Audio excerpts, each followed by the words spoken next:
لا إله إلا الله. الحمدللہ وکفی وسلام علی عبادہ الذین اصطفی وبعد. روزمرہ کی زندگی میں عام طور پر جو الفاظ ہم لوگ استعمال کرتے ہیں، ایک ہے الحمدللہ، دوسرے ہے سبحان اللہ. کیا ہم نے ان دونوں معنی کے اصل معنی کیا ہوتے ہیں اس پر کیا ہم نے کبھی غور کیا ہے؟ آئیے آج کے اس ایپیسوڈ میں ہم غور کریں گے اور جاننے کی کوشش کریں گے کہ الحمدللہ اور سبحان اللہ کیا معنی دیتے ہیں. سب سے پہلی چیز آپ کو بتاتے چلوں کہ الحمد اور سبحان اللہ یہ ورب نہیں ہے بلکہ ناؤن ہے. اور جب ورب سے ناؤن میں کوئی چیز چلی جاتی ہے تو عربی میں اس کا یہ فائدہ ہوتا ہے. فعل سے جب اسم میں چلی جاتی ہے تو اس کا یہ فائدہ ہوتا ہے سب سے پہلے کہ وقت اور جگہ اور کرنے والے آدمی کے قید سے وہ چیزیں آزاد ہو جاتی ہیں. یعنی اس میں وقت اور جگہ اور کرنے والا کوئی آدمی ہے تو اس کی شرط اس میں نہیں پائی جاتی. الحمد کے ایک معنی ہے اللہ کی تعریف، یعنی اس دنیا میں کوئی تعریف کے لائق نہیں. یہ جو خوبصورتی ہے، اس خوبصورتی کے حقیقی جو اللہ تبارک و تعالیٰ نے اس کو پیدا کیا ہے، اس میں کسی طرح کی کوئی کمی بیشی نہیں ہے. تمام تعریفیں اللہ کے لیے ہیں. انسان کو جو اس نے پیدا کیا ہے، تمام مخلوقات کو جو اس نے پیدا کیا ہے، ان تمام کی تعریف صرف اللہ تبارک و تعالیٰ کے لیے سزاوار ہے. اور دوسرے جو اس کے معنی ہیں الحمد کے، وہ ہے شکر کے معنی میں. اللہ ہی کا شکر ہے. جو بھی چیز ہمیں حاصل ہوتی ہے یا جو بھی چیز ہمارے زندگی میں پیش آتی ہے تو اس پر ہم اللہ ہی کا شکر بجا لاتے ہیں. تو اس طور پر الحمد کے دو معنی ہوئے. جب ہم الحمدللہ کہتے ہیں تو ہم دو چیز کر رہے ہوتے ہیں. ایک ہم اللہ کی تعریف بھی کر رہے ہوتے ہیں، اللہ کا شکر بھی ادا کر رہے ہوتے ہیں. کیونکہ دنیا میں جو بھی چیز ہمیں حاصل ہوئی ہے وہ کہیں نہ کہیں ہم نے سبب تو اختیار کیا ہوگا، لیکن اس کے پورا ہونے میں، اس کے کمپلیٹ تک اس کو پہنچانے میں اللہ تبارک و تعالیٰ کی ہی توفیق رہی اور اللہ تبارک و تعالیٰ کی طرف سے تمام چیزیں انجام دی گئی. تو لہٰذا الحمدللہ تمام تعریفیں اللہ ہی کے لیے ہے، تمام شکر اللہ تبارک و تعالیٰ ہی کے لیے ہے. اسی طریقے سے دوسرا لفظ ہے سبحان اللہ، جو روزمرہ کی زندگی میں استعمال ہوتا ہے. جانتے ہیں کہ اس کے معنی کیا ہے؟ سبحان اللہ جو اصل لفظ نکلا ہے، اس کا جو اصل لفظ ہے وہ سبح یسبح ہے. سبح یسبح کے جو معنی اور میننگ آتے ہیں وہ ہے تیرنے کے، یعنی سوئمنگ کرنے کے.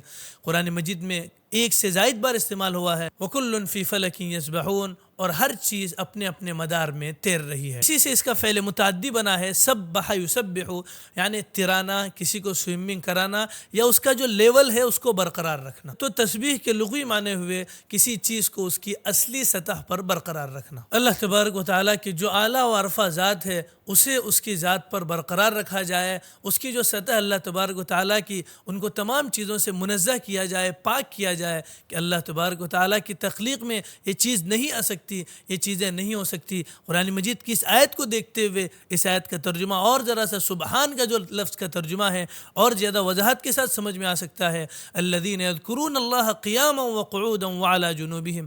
اللہ تبارک و تعالیٰ نے سورہ آل عمران میں عقل مند لوگوں کی تعریف کی ہے. اس میں ان کا ذکر کرتے ہوئے اللہ تبارک و تعالیٰ آگے ارشاد فرما رہے ہیں کہ عقل مند وہ لوگ ہیں جو اللہ تبارک و تعالیٰ کی یذکرون اللہ قیاما، اللہ کا ذکر کرتے ہیں، قیاماً کھڑے ہو کر، وقعوداً بیٹھے ہوئے، وعلی جنوبہم اور بستر پر بھی جب رہتے ہیں وہ اللہ کا ذکر کرتے ہیں.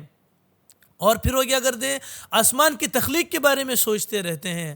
اور آسمان کی تخلیق، وَيَتَفَكَّرُونَ فِي خَلْقِ السَّمَاوَاتِ، آسمان و زمین کی تخلیق کے بارے میں وہ سوچتے رہتے ہیں.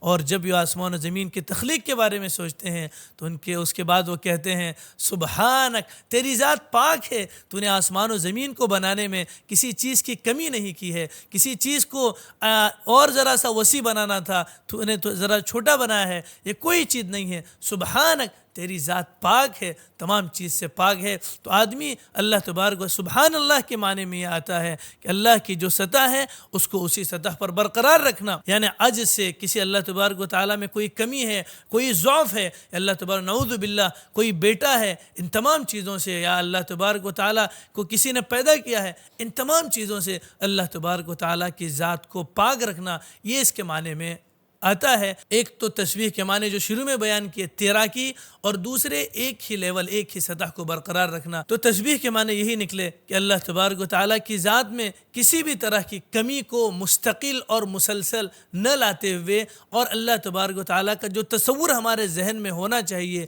اسی تصور کو برقرار رکھتے ہوئے اللہ تبارک و تعالیٰ کی پاکی بیان کرنے کا جو نام ہے جسے ہم اپنے الفاظ سے ادا کرتے ہیں وہ ہے سبحان اللہ. اسی طریقے اسی لیے اسی لیے جب ہم کوئی خوبصورت منظر دیکھتے ہیں تو ہم سب سے پہلے اللہ کی پاکی بیان کرتے ہیں، سبحان اللہ، اے اللہ تیری ذات پاک ہے۔ اور تسبیح کے بارے میں قرآن مجید میں دوسری آیتیں بھی اس سلسلے میں وارد ہوئی ہیں کہ تسبیح صرف انسان ہی نہیں کرتے، وَإِن مِّن شَيْءٍ إِلَّا يُسَبِّحُ بِحَمْدِهِ وَلَكِن لَّا تَفْقَهُونَ تَسْبِيحَهُمْ، کہ دنیا میں کائنات کی ہر چیز اللہ کی تسبیح بیان کرتی ہے لیکن تم اس کی تسبیح کو نہیں سمجھ سکتے۔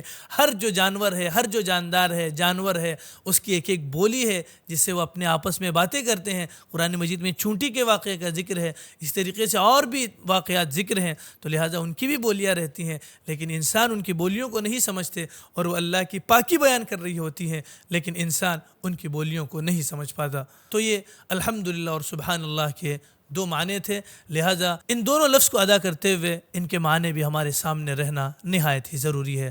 السلام علیکم ورحمۃ اللہ وبرکاتہ۔ لا إله إلا الله